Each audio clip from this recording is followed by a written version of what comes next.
Hi mga mami! So, bumili nga po ulit ako ng playpen para sa aking baby. And this time ay ilalagay ko po ito dito sa sala. Dahil wala nga po kaming baby crib at mas affordable po itong playpen. Kaya I decided na ito na lang po ang bibilhin ko. Hexagon yung kanyang style. And complete set naman po siya nung na-receive ko. Also fast shipping. 500 plus po pala ang bili ko nito. Meron na po siyang kasamang freebie na mga bola na pwedeng paglaruan ni baby.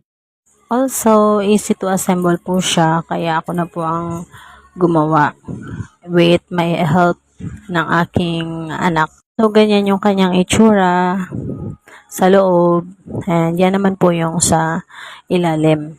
So, kung gusto niyo nito, ilalagay ko sa yellow basket ang link para makapag-check out kayo.